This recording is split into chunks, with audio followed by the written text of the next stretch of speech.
রংপুর নগরীর মাসুয়াপাড়া এলাকায় নিজ বাড়ি থেকে রংপুর জেলা স্কুলের সাবেক শিক্ষক সহ একই পরিবারের 4 জনের মরদেহ উদ্ধার করেছে পুলিশ।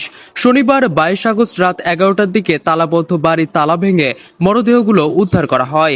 নিহতরা হলেন রংপুর জেলা স্কুলের অবসরপ্রাপ্ত শিক্ষক গণপতি চক্রবর্তী জুয়েল, তার স্ত্রী প্রীতিলতা চক্রবর্তী ভোলা, মেয়ে প্রার্থী চক্রবর্তী এবং ছোট ছেলে প্রিয়ম চক্রবর্তী। পুলিশ ও স্থানীয় সূত্রে জানা যায় বেশ কিছুদিন ধরে সন্ধ্যার দিকে ওনার মাসি এসে যখন মোবাইলে অনেক খোঁজ পায়নি, গেটে ডাঙাডাঙি করছে। এই ডাঙাডাঙি করতে করতে লোক জড়ো হয়ে গেছে।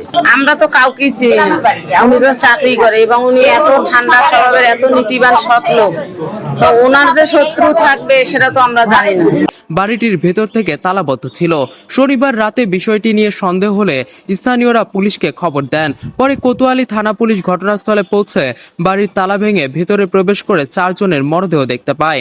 রংপুর কোতোয়ালি থানার ভারপ্রাপ্ত কর্মকর্তা নাজমুল কাদের জানান, শিক্ষক গণপতি চক্রবর্তী জুয়েলের মরদেহ বাড়ির ছাদ থেকে উদ্ধার করা হয়। তার স্ত্রী ও মেয়ের মরদেহ 3 তলায় ওঠার সিঁড়ি থেকে এবং ছেলে প্রিয়ম চক্রবর্তীর মরদেহ খাটের নিচ থেকে উদ্ধার করা হয়েছে।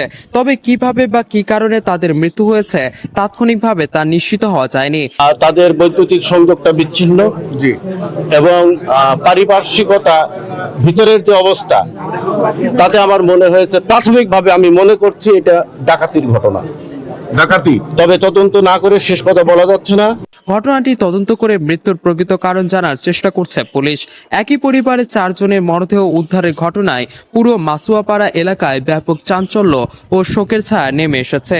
ঘটনাটি ঘিরে স্থানীয়দের মধ্যে নানা প্রশ্ন ও উদ্বেগ তৈরি হয়েছে।